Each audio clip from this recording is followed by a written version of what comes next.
So with that, I will say it's my pleasure to introduce SDSN President and Columbia University Professor, Director of the Center for Sustainable Development, Jeffrey Sachs.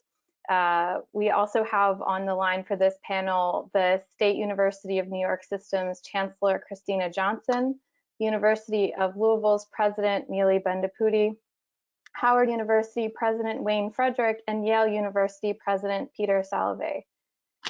Professor Sachs, if you would lead us off with an introduction. Yeah, well, I'm really thrilled and honored. Thank you all presidents for joining.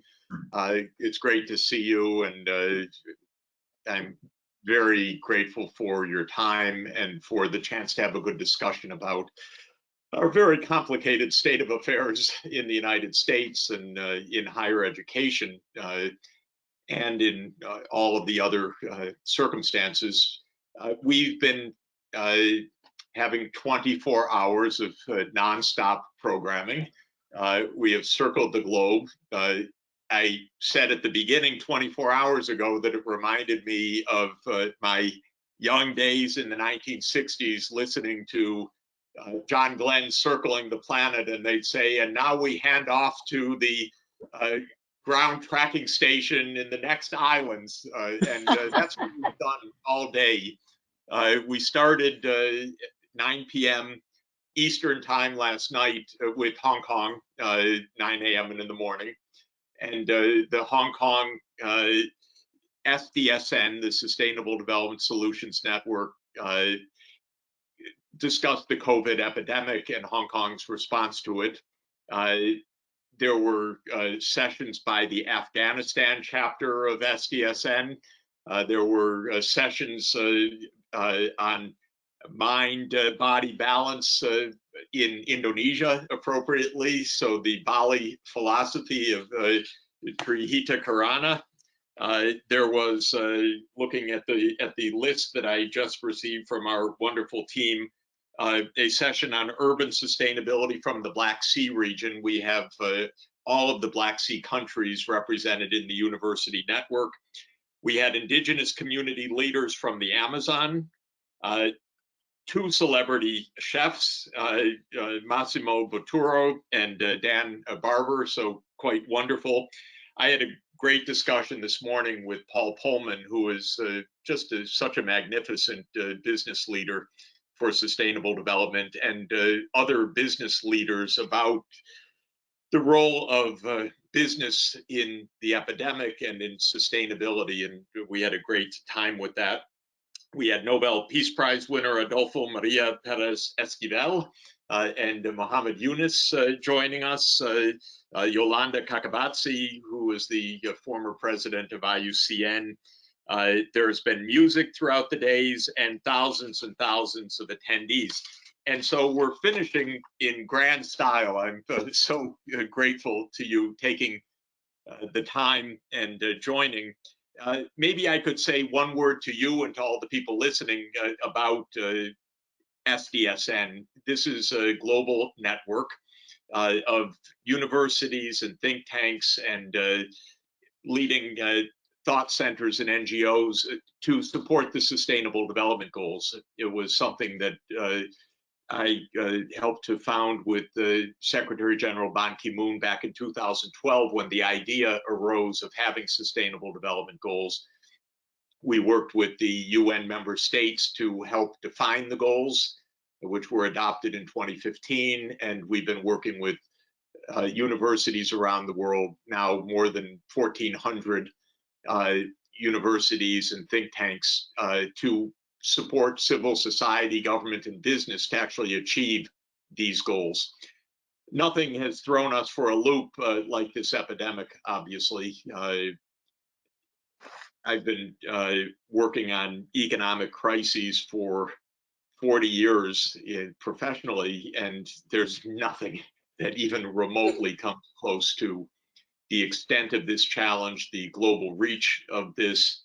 It is the biggest event, at least in this short, intense phase since World War II, I think, in the economic disruption, the change of our lives. I'm sure everyone here and everyone listening is sheltered. Most of the world economy is closed down right now, which is extraordinary, and closed by choice because we have no short-term alternative until we get our public health systems scaled up to take over the lockdown. So a more targeted kind of lockdown of individual infected people rather than a lockdown of whole society. But we weren't ready for it in the United States, sad to say. Even though we were top of the list internationally of preparedness, that list didn't prove to be very accurate in terms of what we have actually done in response. We're at 45,000 deaths in the US, something unimaginable. And the numbers continue to rise, and the impacts are being felt, of course, not only heavily, but very unequally. The African American community is being devastated. Poor people, people in prisons, people in, we've learned just this afternoon the count of 10,000 deaths in nursing homes. It's a kind of shock that we were not able coherently to get our act together to make basic steps of protecting people in so-called congregant settings. Well, I will use all of this to say how important it is that we reflect on all of this, and how grateful I am to all of you. You could not have a more star-studded group of university leaders, and across all different disciplines. We have one surgeon, a very esteemed surgeon, and I learned today, President Frederick, you became an MD at age 22, so that is Wow. pretty good. You've been at this for a while, though you're still a very young man, so this is really remarkable. And of course, President of Howard University, a really great university and very esteemed university. We have President Neely Bendapudi of University of Louisville, and we love your city. We love your mayor also, Mayor Craig Fisher. I do too. Yes, will be he's the incoming president of the U.S. Conference of Mayors, which is fantastic news. By the way, if you don't know Mayor Fisher personally, you should, because he's an absolutely fantastic person, as clear thinking and as inspiring as can be. So that's fantastic. We have Chancellor Christina Johnson of my home state university system. So this is really exciting. And you are a specialist in electrical engineering and hydroelectric power, which is a great topic as we talk about climate and moving to a decarbonized economy. And we have President Peter Salovey of Yale, who we need your expertise. You are one of the world's specialists in emotional balance and at a time of extreme stress. And so, President Salovey, I want to ask you about that, but I also want to thank you for the absolutely spectacular education that our daughter got at Yale, and the chance to listen to you on many occasions in psychology classes. So it was really fantastic. Well, let me say that I'd like us to reflect both on the 50th anniversary of Earth Day, which is the motivation for our telethon over the last 24 hours, but also where we are today. All the universities are online. We quickly closed down, students went home. We face massive challenges of educational system, massive challenges of our foreign students. At a time when travel is locked down, the president just signed a no immigration order. What is this going to mean for higher education? Also, one of the proudest, I think, glories of American higher education is how it has been a beacon of hope and training for students from all over the world. We need to keep that. This is one of the, it is the greatness of America is we used to speak, we want to speak, and we should speak as a world community in a country that has people from all over the world. How do we do this in this difficult and troubled time? Well, I've said too much, and President Vendiputi, if I could ask you first to just share with us your thoughts. Where is University of Louisville's thought right now? What is happening on in terms of the epidemic? I know you have some great professors of public health, Ted Smith and others who we adore, who are real leaders in virology. So maybe you could give us any of your thoughts about these themes. Sure. I will set a timer so that I don't go over 5 minutes, because I'm so proud of our incredible people. So Caroline, can you hear me okay? I just want to say that we do have some slides from each of you prepared, so we're happy to run through them as you speak. Just let us know when to move on. And as I said, there may be a slight delay. Not a problem. If you would go to the next slide. First of all, Jeff, thank you so much for this invitation. And to be, I've had the pleasure of listening into a few of the sessions. They were incredible. And to be with this panel, I'm thrilled. I thought that the University of Louisville, I'd do a very, very quick introduction. I'm so glad you know us so well, because we really are one of the oldest city-based universities, and that's town-gown relationship. Hear me? Yeah. Good. All right.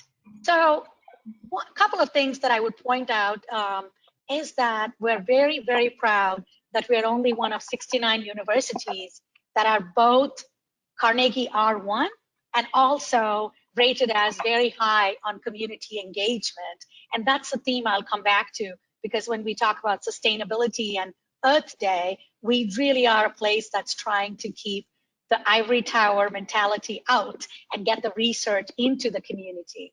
The other really unique thing about us is that about 40% of our students are Pell eligible. And if you look at the 130 plus Research One universities, that's a very high percentage compared to other universities I've been at. And the uniqueness for us right now is our very large health system that we acquired just late last year.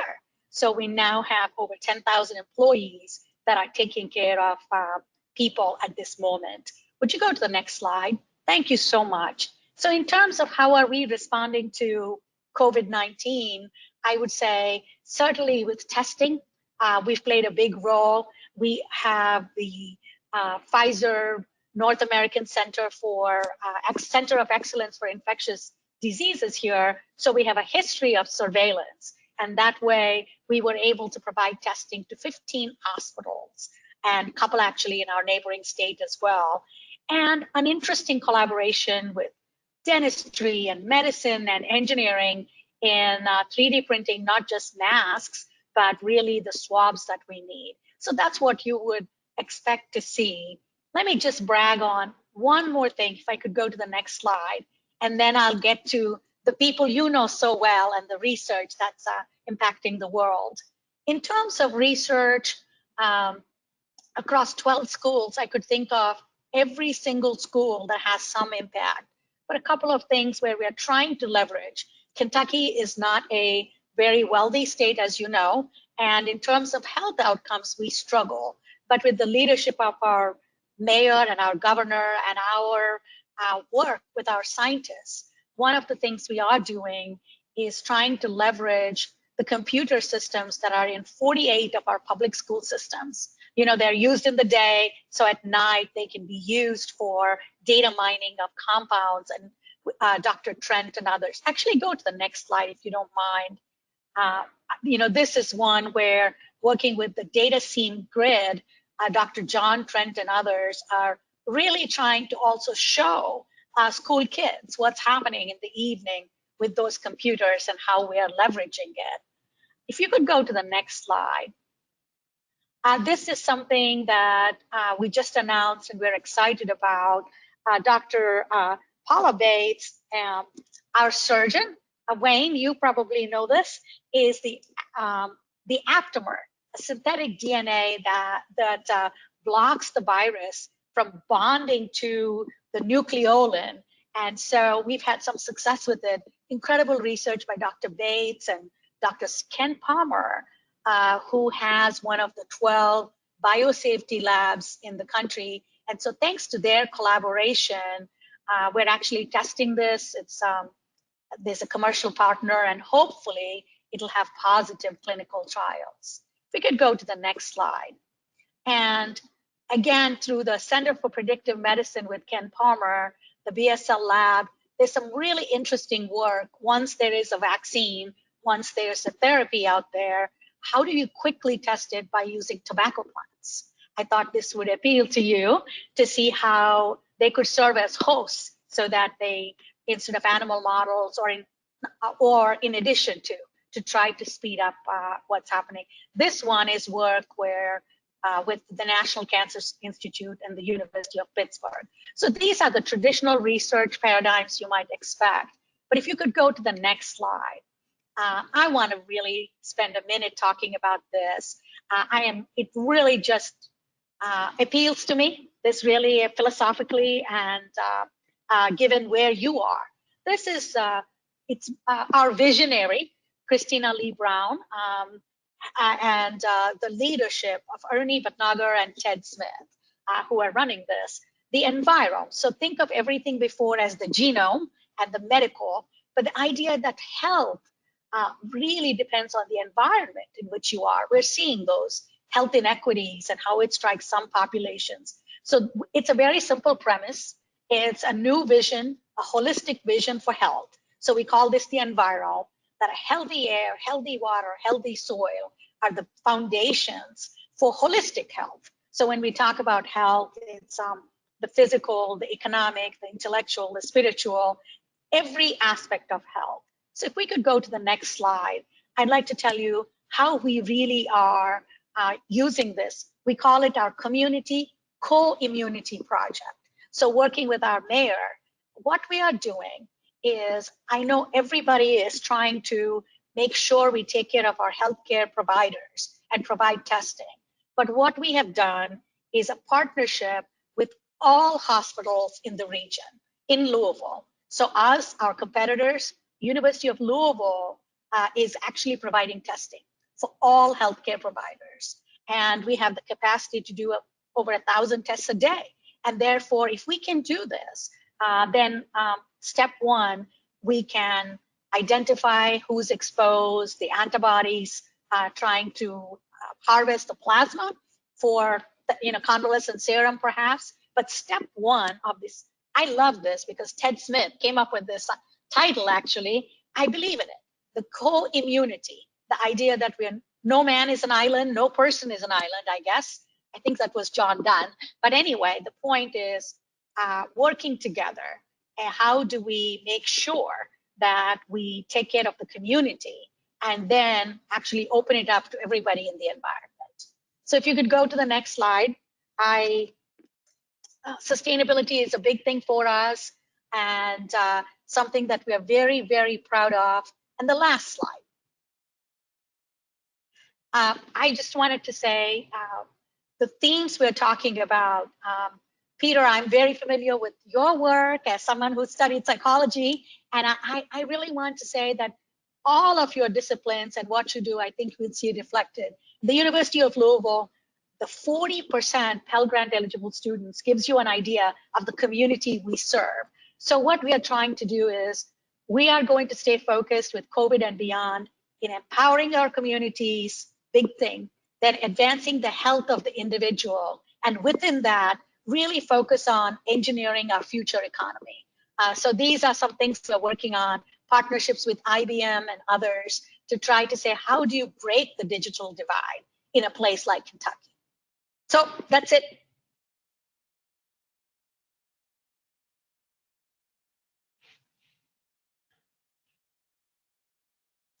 I can't hear you. Jeff, I can't hear you. Now I'm unmuted. All right. And what I was saying was, wow, you couldn't hear it, but thank you so much. It's very inspiring and I think really so exemplary that first you have very basic research underway that is crucial and really making breakthroughs. The community participation is ingenious and so important. The idea of the school kids and the school system computers being used for the supercomputing network, in effect, for looking at protein shapes and so forth is really fantastic. And I can tell you that Christy Brown is a force of nature. She is a force of the Envirome.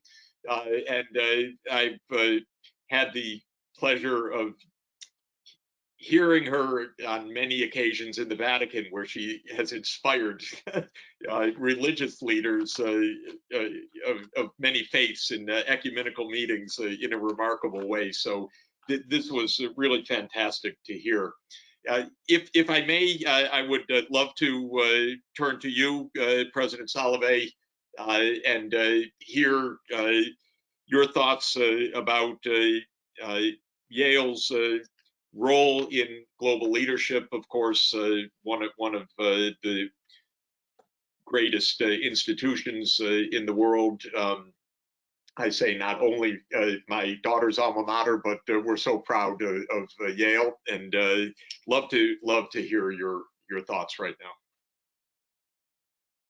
And you are on mute, so you have to be unmuted, and I will go onto mute. Okay, thank you, Jeff. I assume everyone can hear me now. I really appreciate you inviting me for this closing session of a 24-hour webinar event.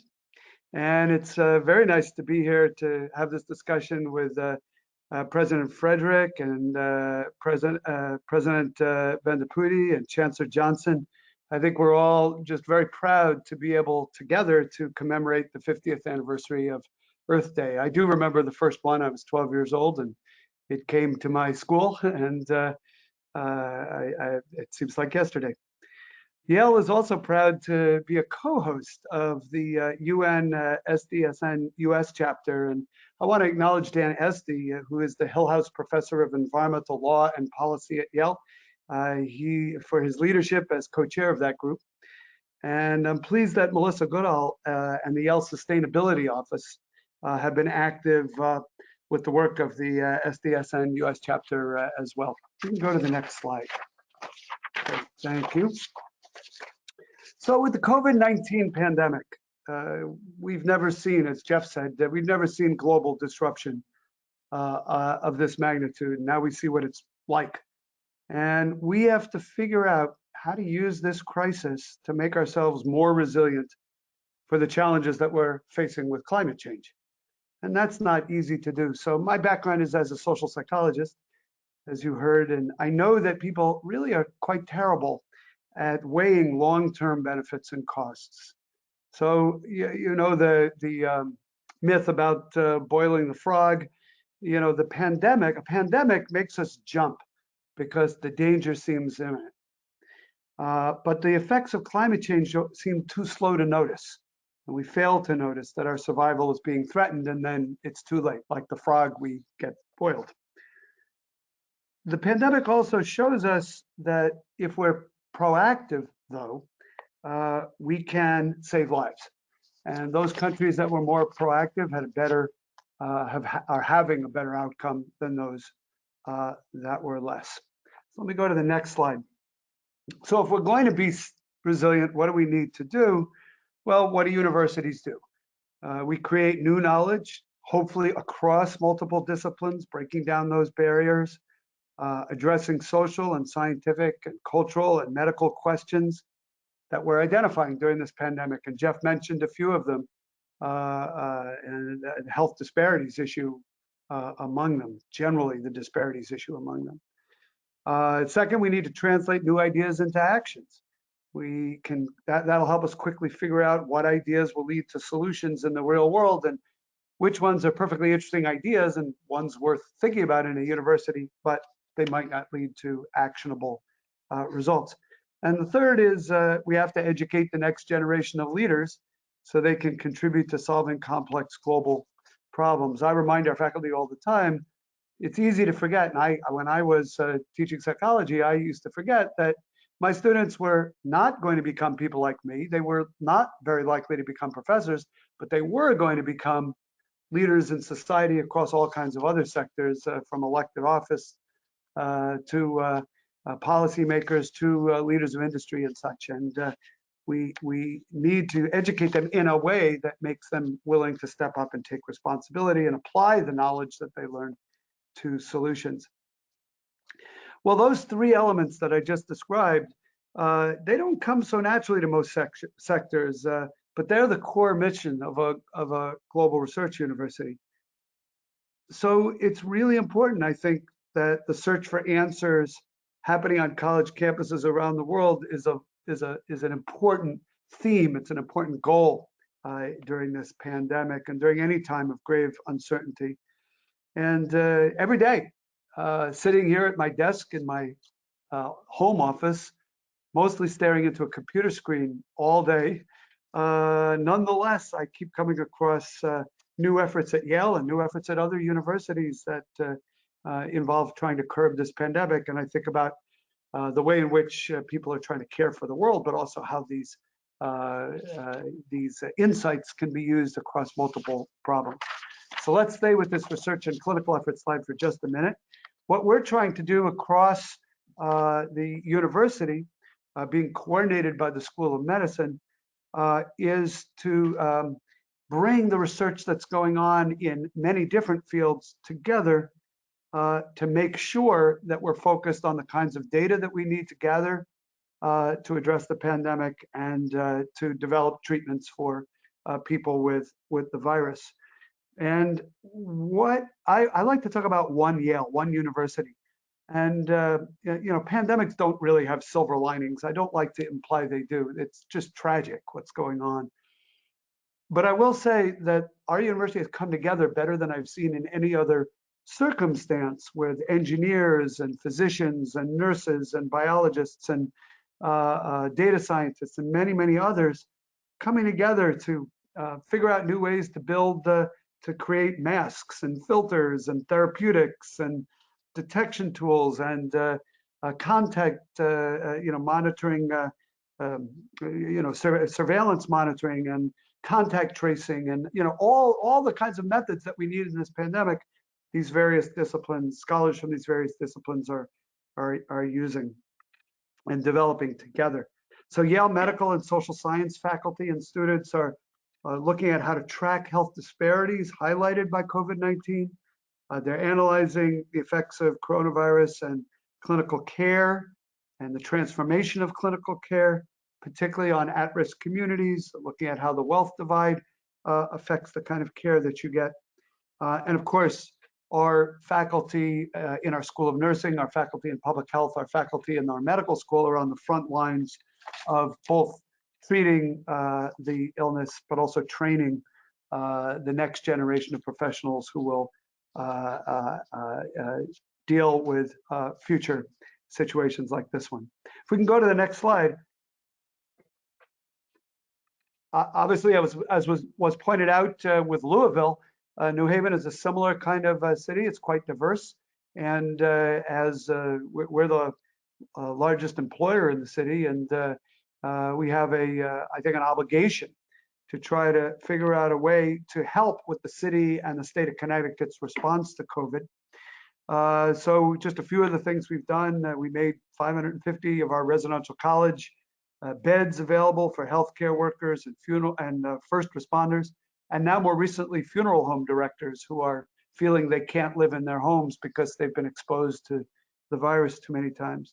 We created a field hospital in our gym, partnered with the Yale New Haven Hospital to make it open to anyone who needs it. So far, thankfully, the hospital's been able to keep up with demand, and despite the prevalence here in southern New England. By the way, you made a comment, Jeff, about nursing homes. Last time I looked, which is about 2 days ago, 40% of the deaths in Connecticut from COVID are nursing home residents. 40%. And I agree, it's tragic. I think of my own parents who passed away a few years ago, but they had all of the risk factors for contracting a disease like that, and they were living in senior living, and it's hard to believe that they would have made it. They would have made it through. One of the interesting things that's going on is our engineering faculty and students are collaborating with Yale Medical School folks to figure out how to build new kinds of respirators, new face shields, new swabs, new methods of sterilization of all of those kinds of equipment. We've had among our alumni community many donors come together, particularly those from China, and ship PPE to Yale and make it possible for the hospital to have an adequate supply, which so far it pretty much has had. So let me look ahead on the next slide. So, as we look ahead to addressing climate and environmental change, universities need to leverage the response to the current crisis to innovate and change the way we work and the way we'll address climate change. I think we're preparing now for a world that is where health and safety measures become more commonly accepted, where we can perhaps more agilely set a course toward tactics and behaviors where we adopt that allow us to adopt lifestyles that connect us better with the environment, with each other.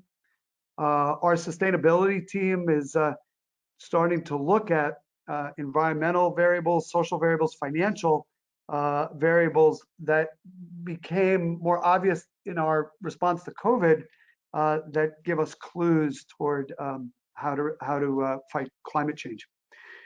So again, I don't want to call this a silver lining. There's no silver linings in a pandemic. But I think what we're learning and the way in which our communities of scholars and students are coming together across disciplinary boundaries will help us address climate change. So Professor Esty recently published a book called The Better Planet, 40 Big Ideas for a Sustainable Future. And this has enormously good ideas, extraordinary ideas from across the Yale campus, and then connecting them to ideas across the world for how we can fix our ailing planet. This is another thing universities can do, and that's provide some thought leadership, and certainly Dan Esty does that. And I hope universities in the wake of the pandemic recognize their value in doing so. I just saw some data from an organization that we belong to showing that while during the last several years, trust in universities had been dropping actually, and a belief by both people on the left and on the right that universities were misguided, that is changing. That is reversing course during the pandemic. We should take advantage of those changed attitudes. And I think it's because the public sees the kind of work going on in universities and believes that that's where the solutions to the pandemic lie. All right, let me finish up by showing you something that you all have seen many, many times before. This should be quite familiar. Obviously, the 2015 Sustainable Development Goals signed on to by 193 countries. They apply to the developing world as well as the developed world. They're comprehensive. They're really a platform for collective action in dealing with global challenges.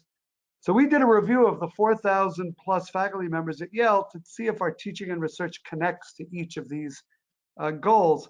And every academic department or school at Yale had at least one faculty member whose scholarship relates directly to an SDG. And we looked at which SDGs most map onto what our faculty is doing. And some of our key strengths are SDG 3, good health and well-being, SDG 4, quality education, SDG 10, reduce inequalities, and SDG 17, peace and justice. And so we very much remain committed to contributing actively to putting our society on a more sustainable trajectory. Okay, we can go to the last slide, which is a kind of non-slide.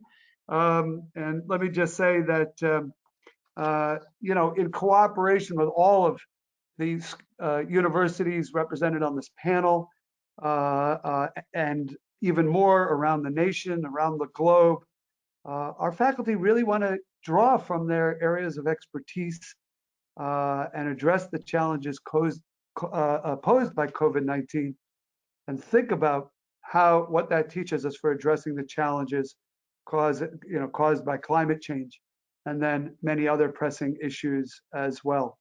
I think regardless of which difficulty we focus on, the scholars at colleges and universities are motivated more than ever before, I believe, at sharing their knowledge, transcending the boundary between town and gown, between ivory tower and society, and helping to create a more just and thriving world. We changed our mission statement. The very first sentence is, Yale's purpose is to improve the world today and for future generations. And then it talks about research and teaching and preservation, all the things universities do. But that's our first sentence. And I think more and more of that is the first sentence, either explicitly or implicitly, at many universities and colleges. And I'm pleased to be a part of that kind of a community.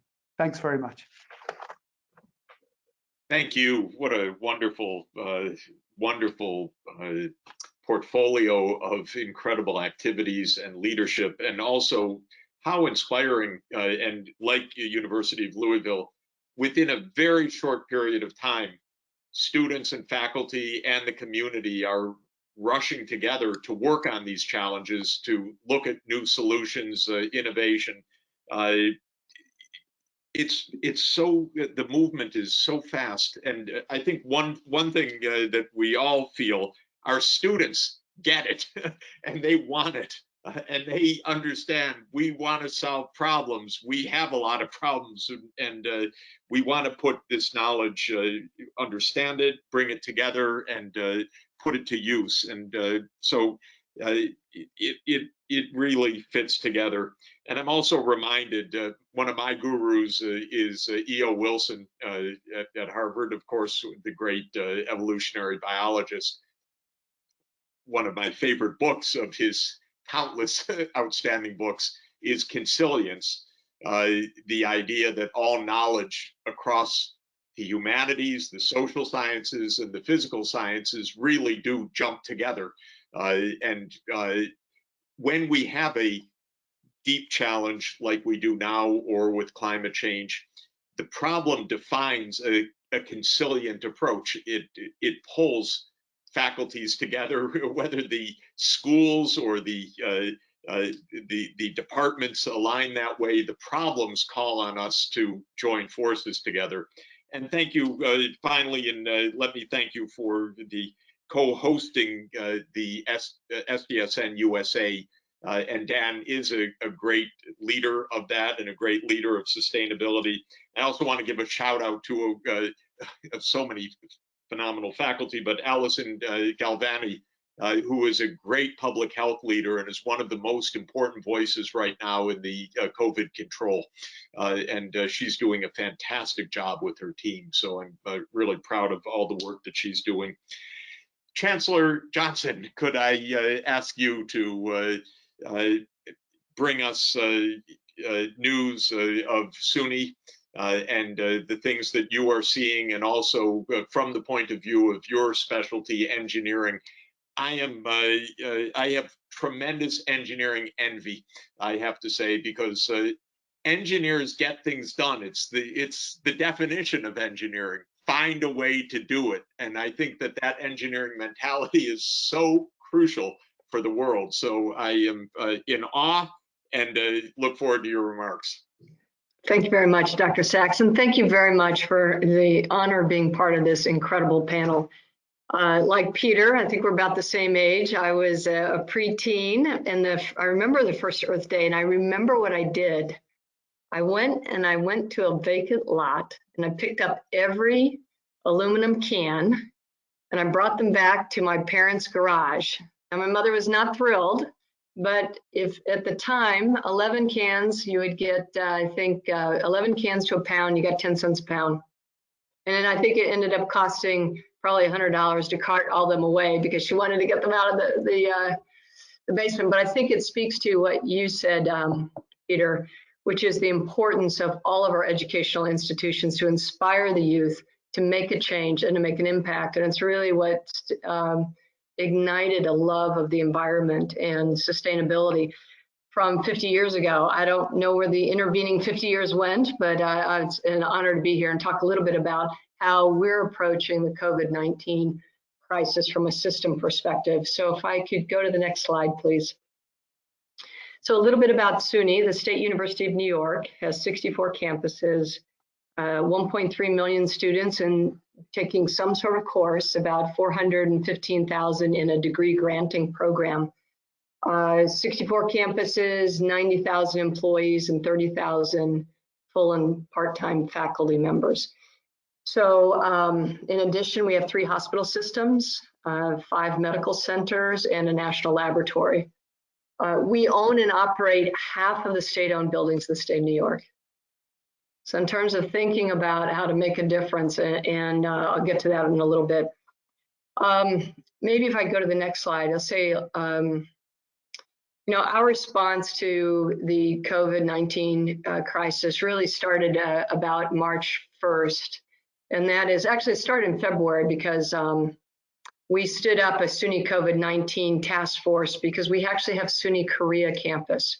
And at the end of February, they started, we could have seen what was going to happen here, right? They moved to remote instruction, installed thermal sensors in all the hallways and doors, entrance. All classrooms when face-to-face instruction would be less than 10 students. They were all doing distance, social distancing. And as a result, they've had very few cases at SUNY Korea. So they got after it early, saw it coming. We stood up a task force, as I said, on March 1st, and it's being co-chaired by our provost, Todd Larson, the senior vice chancellor for facilities, Bob Halen, who has all of those 40% of the state-owned buildings, and then Stephanie Fagnoli, who's our vice chancellor for health affairs. There are actually 6 working groups and 5 advisory groups, so 11 work streams altogether, and whether it's medical, international relations, residence halls, emergency response.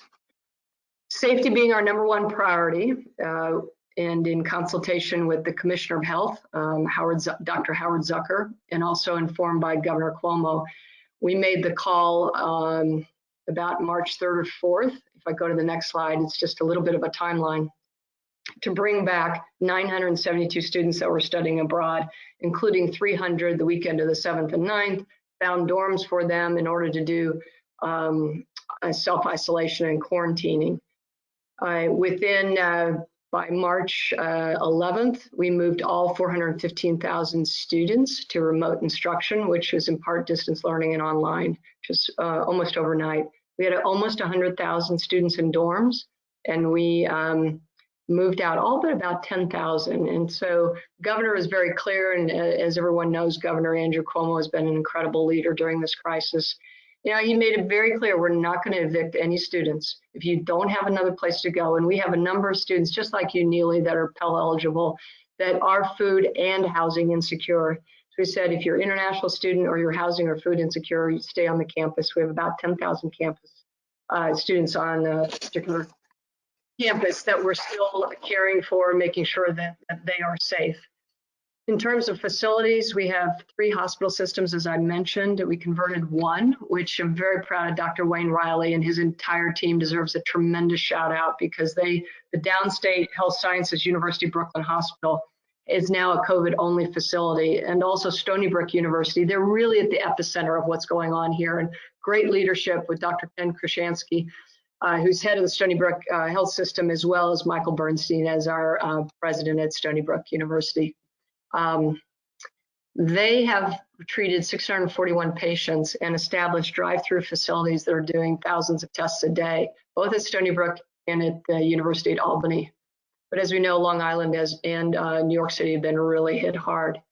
We also created 2 field hospitals, one at Old Westbury campus under the leadership of Dr. Reverend Calvin Butts, and also on the fields of Stony Brook. So our facilities have been changed in terms of our protection, our personal protective equipment, just like the presidents that have spoken. It's tremendous to see the cross-disciplinary work at Stony Brook. Physicians and engineers came together, and within 10 days, they envisioned, designed, built, and tested a lightweight new ventilator, because one of the biggest things that we've seen is that we just didn't have enough ventilators in the state, and it was difficult to source these. And we've had tremendous response from the state and the world sending ventilators. So they call it the CoreVent 2020, and it uses standard parts from multiple vendors. So that's one work stream. 18 of our campuses are using their 3D printers. They're producing 2,100 face shields a day.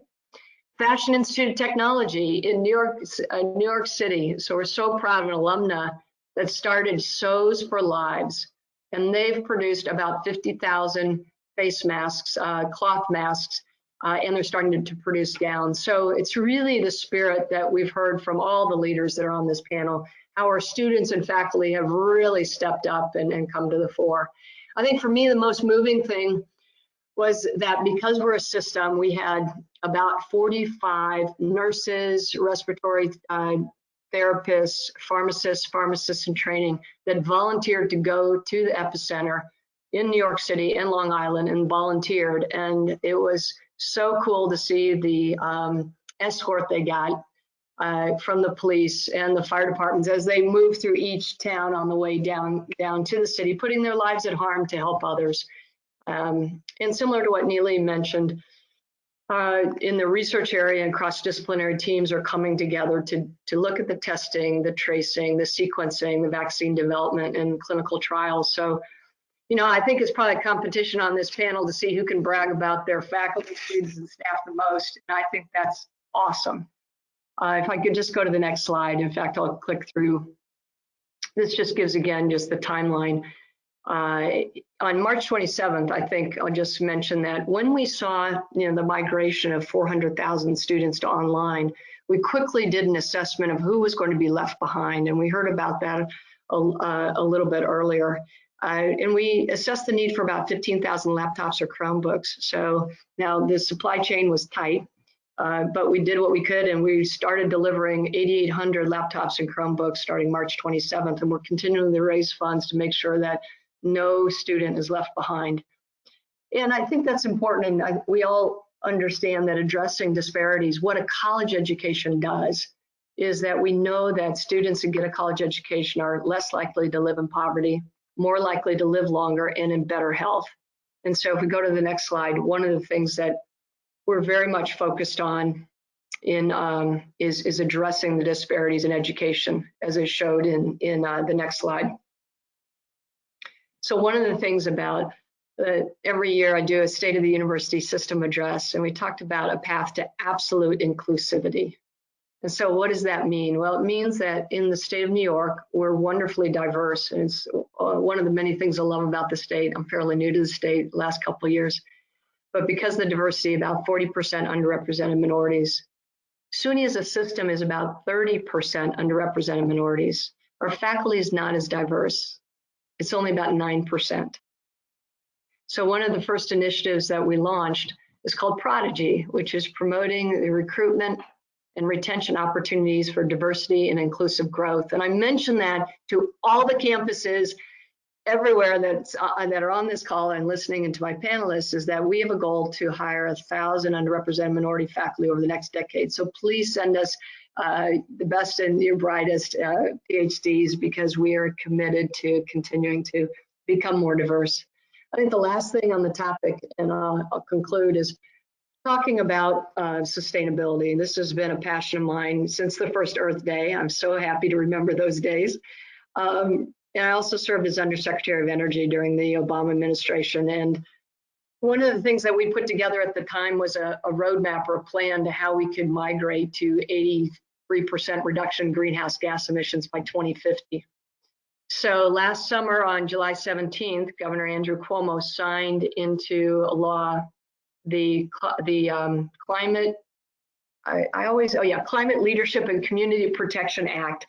And so what this calls for is a 40% reduction in greenhouse gas emissions by 2030 relative to the 1990 levels, and to achieve 70% renewable energy by 2030. So what SUNY is doing is that we committed to 100% renewable electricity by 2023. In 2023, because in 2023, SUNY will be 75 years old. So super excited about that. You know, the power that the state of New York uses, it's about 40 gigawatts. About half of that is already is zero carbon. It's nuclear, hydro, along with some wind and some solar.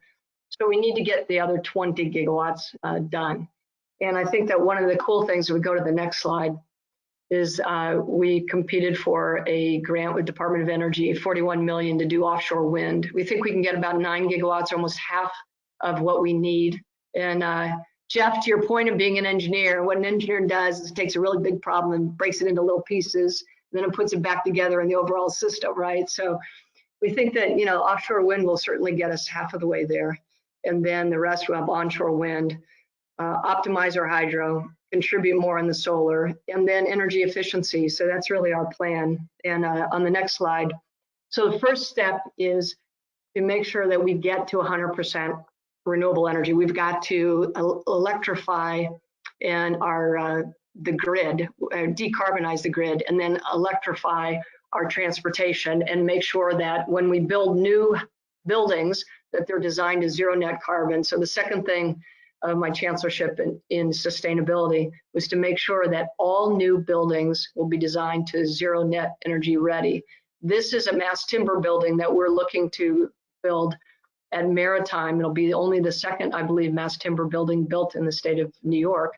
But it's a tremendous opportunity to start out a building with a negative carbon footprint, because what you want to do is get the carbon trees, right, to soak up as much carbon as possible. But after a while, they don't soak up as many more. So you want to manage the forest so that you optimize the sequestration of the carbon. So 100% clean electricity, getting to zero net carbon, and working through offshore wind, and some of the leaders there, such as our Nobel Prize winner, Stanley Whittingham, this last year in chemistry, and then the Medal of Technology winner, Esther Takeuchi, pioneering lithium-ion batteries and storage around renewables. So I guess just to conclude, which I don't know if there must be one last slide, perhaps. Oh, yes. So I'm going to take advantage of this Earth Day because that's what we do is in education, and try and promote some interesting or best practices. And so I've looked at some of the things that can reduce our carbon footprint. Probably one of the biggest things, what I tell students all the time is wash your clothes in cold water, or better yet, don't wash your clothes. Don't wash them as much. I mean, if you wash them less and wash them in cold water, we could probably reduce low single digits amount of energy that we consume, which is significant. There's a hamburger there, and it turns out that if all of us just ate one less burger on average a week, we would actually save 50 million tons of CO2. We consume as a country on average 3 hamburgers per person per week. It's a tremendous amount of meat. And it's somewhere, depending on what research you look at, anywhere between 10 and 20 pounds of CO2 going to the atmosphere for each burger. Electric vehicles, walk more, teleconference. Well, I think we're all walking more and teleconferencing, so we're all doing that. But those are some of the things. Window coverings can save on average, cut your energy bills in half. So these are the kinds of little things that we can do every day. And that's what I think it's going to take. It's going to take the collective action of each one of us. I don't think there's a silver bullet. It's a little bit like going back to the COVID-19 crisis. It's going to take testing and tracing and everybody being engaged in social distancing. That's exactly what we're going to need to do. So I'm looking forward to, to the Q&A and learning from this crisis how we can pivot and then apply those best practices, as you said, President Solveig, to our continuing crisis with climate. So thank you. Pleased to be part of this, and I just really appreciate what each and every one of you are doing to create a more sustainable world. Wow, congratulations. What an amazing scale of achievement and how much you had to grapple with, and how much you have accomplished and are accomplishing. And I repeat my engineering envy for all the reasons you made clear. President Frederick, after 24 hours, it's to you, which is so appropriate and so wonderful. We're really excited to hear your perspective and your vision, and both as our medical doctor on the panel and as a leader of one of our greatest great universities in the country and in the world. So over to you. I appreciate it. I'm going to be brief so that we can get to the Q&A. And again, I want to thank you for including me in such a distinguished panel. You know, at Howard, we have a saying that the DNA of Howard is social justice. You look at Brown versus the Board of Education, that landmark case, several Howard alums were really at the forefront of doing that. And clearly, climate change is one of these issues. And while we're responding to the COVID-19 crisis, as you can imagine, having a hospital on our campus that we own and operate, the only one at a historically Black college and university, there's certainly a lot going on similar to what you've heard from the previous panelists. I thought I would take this in a slightly different direction. Our youth are the future to solving many of these problems. I'm a surgical oncologist, as you mentioned. I operate mainly on patients with GI cancers. I actually saw a patient this morning, unfortunately, a 40-something-year-old Hispanic woman, Spanish speaking, who is going to require a major pancreatic operation.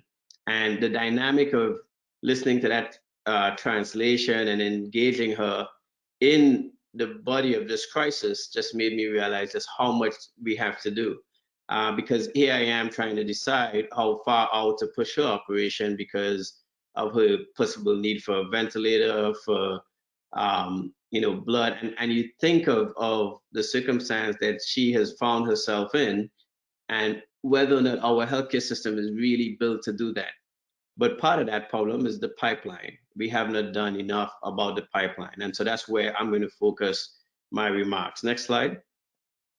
So just a little bit about Howard. Howard was founded, signed by a charter by the 17th President of the United States, President Johnson. Ironically, the first president to be impeached. On March 2nd, 1867, he was a known racist, and actually, I often say he probably rolls around in his grave every day thinking about the fact that on the same day that he signed Howard's charter, he also vetoed the first Reconstruction Acts. And he probably looked at this university that was founded to educate freed slaves moving from the South as the less likely of the two to be problematic. And unfortunately, we've probably caused him some good trouble over the time. Next slide. It was unusual because it was started as a university. And that was a very ambitious thing to do right after the Civil War. We now have 13 schools and colleges, 9 in what we call the academic affairs area, and 4 in the health sciences. Next slide. And so we recently, last year had a strategic plan, and these are the 5 pillars that we kind of stood up. And especially when we think about, climate change, I really think when we look at improved efficiency and effectiveness, we have quite a few activities under that. We have great programs like an atmospheric science program that's multidisciplinary and that has been built up. Lots of faculty input from sociology, you name it, embedded in these efforts. Next slide. But what has concerned me over time is that our education system and our universities' reaction to the social change that needs to take place in terms of our education, unfortunately, has left a significant resource behind, and that is the personnel resource that's represented in a diverse student body. And you see that in the historically Black colleges and universities, of which there are 104. Next slide. And what is unusual is that these institutions, which we have about 300,000 students in our population, 80% of whom are African American, we represent only 3% of all four-year institutions in this country. Yet still, we have an outsized burden of graduating about 17% of all African Americans in this country with bachelor's degrees. And when we think of the inequalities in our society, this is an opportunity, I think, for us to close a significant gap that can not just affect things like a massive public health issue, but the issue of climate change that you've been working on so fastidiously. Next slide. And so if you look at the STEM fields in particular, which I think has lots of implications for both for public health and climate change, 28% of the African Americans in STEM fields are produced by historically Black colleges and universities. And just think of that, only 3% of our institutions in this country are responsible for training 28% of the African Americans in STEM fields. So we have a lot to do. Next slide. And And one of the things that's highlighted on that is that, for instance, if you look at STEM PhDs, over the past couple of decades, Howard has been #1 in terms of sending African Americans from undergrad to their STEM PhDs. Just one institution in this country taking on that type of a burden, and in an under-resourced fashion. So we really, as a country, I think, have to think about what we're doing. Next slide. And so you see that here, where this is data from NSF in the prior decade, 2002 to 2011. And you can see that Howard University sent 220 African-American students to STEM PhDs all around this country. Since President Solovey is on here, I usually have a little insert box on the right that highlights the schools that add up to my 220, and I had to make sure I took it down for the purpose of this call, this talk. Next slide. The other thing that's concerning to me is that in 1978, we had more African-American males apply to medical school in this country than we did last year. And just think about what has happened. Almost the same period of time you've had Earth Day, just 10 years less, we have sent less African-American males to medical school during that period of time. Howard sends more African-Americans to medical school than any other institution in this country as well. Again, an outsized burden that I think we all should be thinking of how we can close that gap. Next slide. And so it starts early. We have a middle school focused on math and science on our campus. And that middle school, I think, demonstrates one of the opportunities that we have in this country, that if we get the students early and we turn them on to math and science, they will capture that magic about it.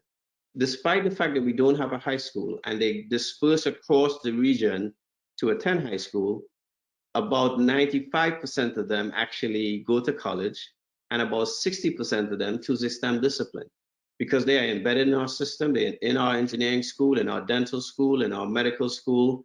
And those 3 years they spend on my campus, if you stop them and ask them where they go to school, they'll tell you, I go to Howard University. And so they begin that ingrained aspect of their ambition that they must participate in this type of activity early on. Next slide.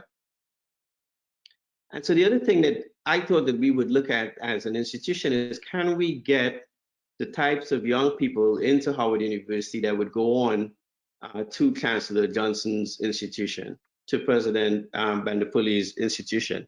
And Chancellor Johnson actually, ironically enough, just as I was starting this particular program I'm going to talk about, approached me at a meeting about her project of trying to hire 1,000 underrepresented minorities as faculty. And I was stunned because it was perfect timing.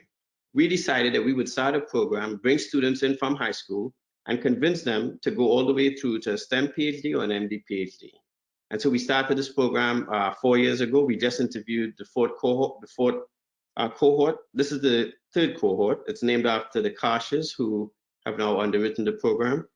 And this program, the third cohort, these are predominantly African-American students. You can see their pictures there, 15 women and 14 men. And this is the average GPA and SAT coming in. Every summer, they do a research project. Some of them have been to your institutions, actually, to do their summer projects. Some are as far away as Austria, Vienna. All of them interested in some type of a STEM discipline. Next slide. And what is amazing to me is this is the demographic of this fourth cohort. We now have more males than females. This will be the first class, again, predominantly African American. And you can see the average GPA, 3.92, average SAT score combined 1410. My point being that the talent is there. There are young people who are prepared to enter our universities and enter our system and contribute. They will close the disparities. Right here in Washington, D.C., in Ward 8, where 95% of the citizens are Black, your life expectancy is 72 years. In Ward 3, where 95% of the population is white, and this is in the nation's capital, this is not some far-flung city somewhere in the world where we can give any excuses to this, the life expectancy is 87.6 years. Those two wards are separated by no more than 5 miles. And smack in the middle of those two wards is the capital of this country. where Congress meets every day. And yet still, on either side of that divide, the life expectancy is eons away. So we don't have to go far to see the inequities of the problem that exists. And we see that with COVID-19 as an example. Next slide. And so the other thing that we are very interested in when I look at the cohorts of students is we started a project on workforce development with Google, where we set up something called Howard West, which is now expanded. And that is to try to get young people into spaces where they're actively seeing how companies work, how they can solve problems. And again, this has been a fascinating project because we've now expanded it to several other institutions, including Hispanic serving institutions. The students are being taught by Googlers on machine learning, product management, cloud computing, and therefore in a position to help solve some of the problems actively today. So they're not seeing their education from the perspective of where they have come from, and therefore the impossibility of impacting something much bigger than them in their lifetime. Next slide. And this is the tech exchange out at Google. The students actually go out there for the entire academic year where they co-taught. And again, very, very well accomplished students, but more importantly, embedded in the problem solving issues. And I think one of the criticisms, as we heard about our universities in the beginning, is both on the left and on the right, people question whether or not we're producing problem solvers. And the reality is that we are. We don't advertise it as such, because of the purity of what we want people to do. But the reality is we are actually producing the people who will solve the very problem that we're in the middle of today. Next slide.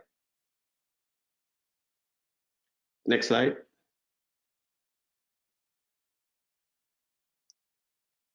The other thing that I think is important is as I look at on that pipeline issue, especially around health, one of the things we started doing was bringing students to our campus every summer from the other HBCUs to give them a 4 to 6 week prep, as it were. Part of it was to get them ready to take the MCAT, but the other part of it was to expose them to things like medicine and public health and what the opportunities existed there, dentistry as well. And this was a fascinating experiment because the other thing that this did, and I try to tell people when they ask me if my campus is diverse, I remind them that we have students from 70 countries and 45 states. So bringing HBCU students together in a program like this was very helpful in the sense of getting them to come from public institutions in the South, some Baltimore, and very, very diverse backgrounds of students who are coming from all over the world. And I think the other thing that they get a chance to do is to develop relationships that are long lasting. And in times like these, hopefully 20, 25 years from now, they'll be calling their colleagues they met right here on Howard's campus to try to help solve a couple of these problems. Next slide.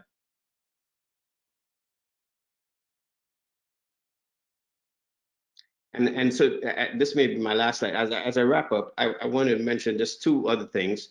So at Howard, we've expanded our bed capacity. We're expanding our bed capacity by 176 beds to take in the influx of cases. About 47% of the patients in Washington, D.C. who have tested positive for COVID-19 are African American. However, we are well overrepresented in the mortalities, 80%. What we have done is formed a group, a task force with community influencers to start thinking of when we reopen for business, what that would look like. What would the testing look like? What would the screening look like? What would the contact tracing look like? Because the other problem I think we're going to have in our society as we talk about reopening is that there's a segment of our society that is going to continue to be suspicious of the government and not necessarily participate in things like contact tracing without some assurance that the right people. So my sociology department is involved, my African American studies department, my psychology department, public health, medicine, all to try to make sure that we work with the community leaders who are trusted in those communities so that when we start going out to convince people about contact tracing, they will feel comfortable that we are on the right track and that we have their best interests at heart. So again, I want to thank you for doing this. I think one of the things that's key to this sustainability is that we empower the #1 resource that we have, in order to impact climate change, and that is the young people that are in our universities today. Thank you.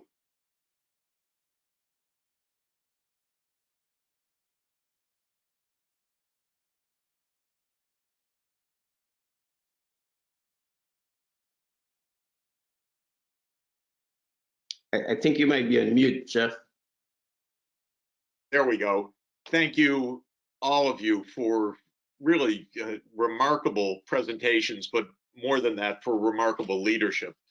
And you make me feel really good and filled with hope. Our universities are wonders of our country and wonders of the world. And you explained so clearly why, and why they're so important, not only for the problem solving, which you all emphasized, but also for the social inclusion and for the social mobility and for the diversity and for helping to join the rest of the world, because all of you mentioned the foreign students, the foreign campuses, the campus in Korea, and what we learned from that in the early warning and some of the techniques of control. We'll do everything possible to help your leadership to be felt and heard. It is the goal of the Sustainable Development Solutions Network to bring the strength of universities around the world to the challenges. And remember that for the Sustainable Development Goals, social inclusion is at the absolute core. Leave no one behind and make a sustainable and prosperous world. We've reached the end of the hour. I'm afraid we won't have time for questions because you've given all the answers also. So it's been wonderful to listen, and I think there's a very important message and story to tell. As President Salve said, you know, the universities have been part of all of our tensions and social in the cauldron of the social challenges of our country. But they're the most vital institutions, actually, for all of the purposes of enabling the United States and the whole world to move forward. And we need together to make sure that that is so well understood. And a country with such knowledge, we have to infuse that into our political system also. I won't end on too much of a political note, except to say that our country has the knowledge and the skills to solve these problems. And this is the most heartening message that you all have given. Thank you for what you're doing. Thank you for spending this hour, and we will be back together with you. It's my pleasure at the end of the 24-hour telethon to hand it over to a colleague, a close friend, a professor at University of British Columbia. We're going to shift to the West Coast. John Helliwell is one of the great experts in the world on happiness.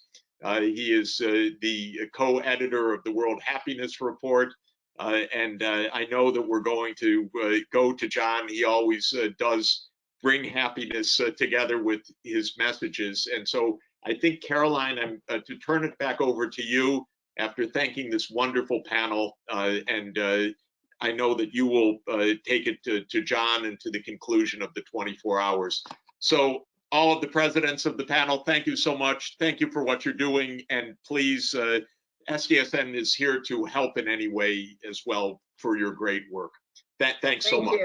Thank you so very much. Happy Earth Day, everybody. Yes, happy Earth Day. Bye-bye. Bye.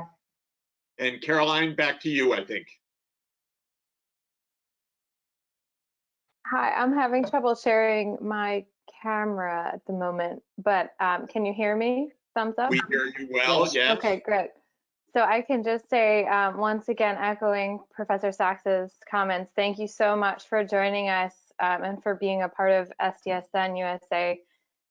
Your institutions are what really drive both our mission and our ability to do the work that we do and have it be heard. So thank you all so much for joining. And as Professor Sachs said, we'll be in touch with you all soon about how we can continue this conversation. And I'm so sorry that we didn't get to the questions, but we'll be emailing you potentially the Q&A that we did get to see if you have anything you want to share. Thank you all. Thank you so much. Yeah, thank you again. Bye now. Bye-bye. Night. So without further ado, I'm just going to see if I can, here we go. There you are. I'm back. Can you hear me? Yes. Hi, John, welcome. So without further ado, I'll Is just my say. audio working? Yeah, we can hear you. Can you hear me? Did I Yes, do I okay? can. Okay, great. Wonderful. Yes. So this is John. We can hear you, but we can't see you. Aha. That's interesting. I can see my own picture here. Well, luckily, John, after 24 hours, we have learned to have every backup plan in the book. So we're going to pull up a quick slide that we have with your picture on it, and then we would love for you to give us just a couple minutes of inspiration, your experience to close out this marathon of happiness and sustainability. I'm happy to do so. It's been quite a day. This is a time for the world to come together in a way we haven't seen before. I was able to sit in on the events over 5 continents, and it is simply amazing. It was Jeff and Prime Minister Thinley of Bhutan who first had the idea that to connect sustainability and happiness was a natural connection. And that marriage that the SDSN has fostered, the SDSN and the World Happiness Reports has both started, I think, in 2012, because although the research paths were initially different, they have converged in a very amazing way that was very obvious as you went around the world today with people who were taking the theme of happiness and sustainability around the world. It turns out that what we've learned from the science of happiness, that people are at their best and their happiest when they're working with each other and for each other. And the same kind of things that produce that deep happiness also make good things happen. The Hong Kong presentation that started the 24 hours essentially said what you need in order to deal with COVID-19 are the same kinds of things you need to deal with sustainability. And it's simply turning the me into we. And we found in the science of well-being, and especially the way we've addressed it in the World Happiness Reports, that the social connections are all important. As Jeff said at the beginning of this 24 hours, we are after social closeness with physical distancing. And it was remarkable today as we went around the world that we had huge physical distances, huge cultural distances, but strong social connections. These SDSN, 20 SDSN networks around the world were really all on the same page. They were dealing with different topics, but the degree of collaboration and cheer and hope with which they addressed these sustainability issues were remarkable. So the transposition into between a short-term crisis, but deep with the more creeping problems of sustainability are remarkable. The Earth has had a timeout during this epidemic. The Earth has had breathing room. And it has shown us that, in fact, we can live lives rather differently in terms of their resource dependence. But we have to make some deep changes to do that and to do it well. And it really takes a sense of common purpose. To get sustainability over the long run essentially means that people have to have a social identity that is much higher level than they've had before. So it's going beyond the local to the global. It's going beyond the now to the future. Now, that's all done in a micro way when we're dealing with COVID-19, but the same kind of things come into play. And we see within now more within the environmental movement than at one time, but right away in the communities struck by COVID-19, that people are amazed at the underlying kindness and willingness to help of those in the communities in which they live. People say you can't have bad things, good things come out of bad things, but it remains true in crises of all sorts that people discover the humanity of others in a way that they often forget it. So I'd like to conclude by thanking the SDSN under Jeff's leadership and the marvelous team that is there and the networks around the globe for having had the insight to link these issues together and to emphasize the power of humanity working in concert to solve the problems we face. Thank you all. John, if I may jump in just to thank you for your guidance, your inspiration. You're teaching us about how we can achieve more happiness because you play such a phenomenal and pivotal role. And it's so fitting that you have drawn together all the threads in closing a wonderful 24-hour marathon, telethon. I want to conclude thanking you, but also thanking our fantastic team that has worked around the clock and around the world. All of our SDSN chapters. I want to thank Elena Crete, Lauren, Caroline, Dorothea, Cheyenne, Gio, Ryan, Maria, and all of the SDSN team that did something completely remarkable. And that was to host a whole world gathering to remember Earth Day, to bring us together during this pandemic and to learn from each other.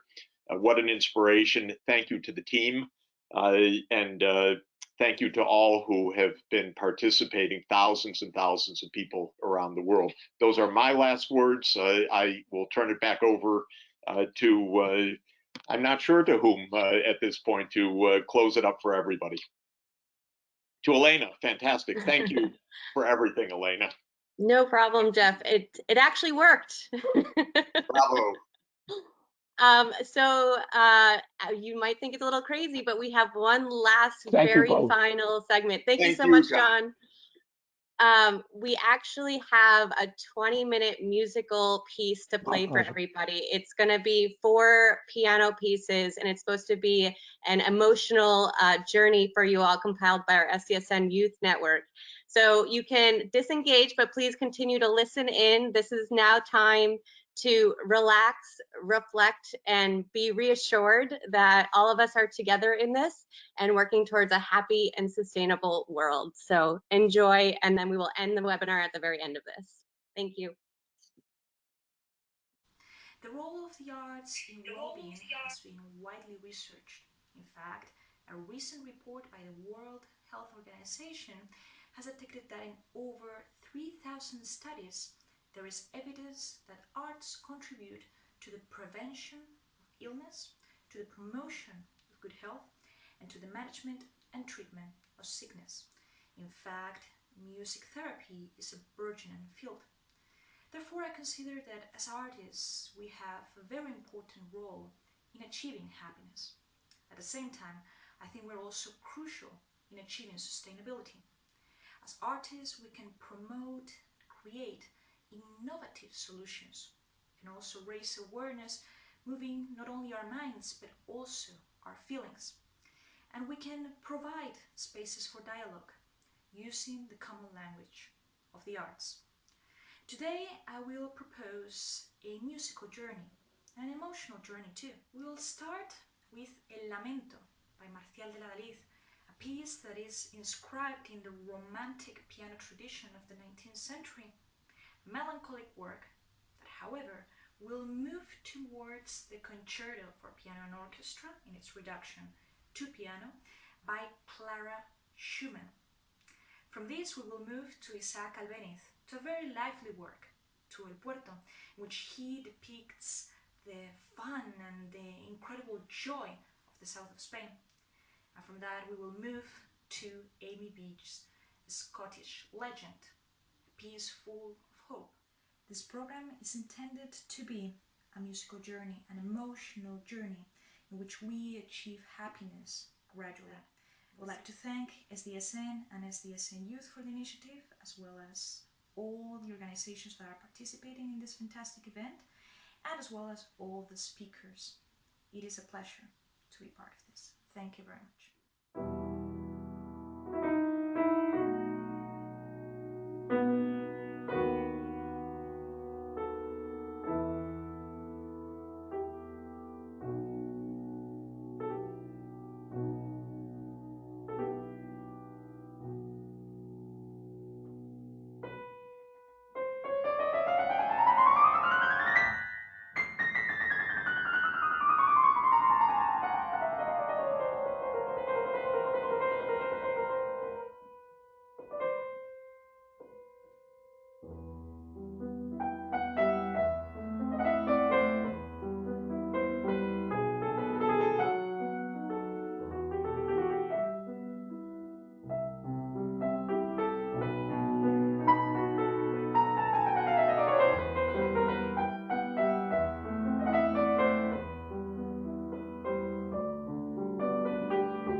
Thank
you, everyone. Happy Earth Day.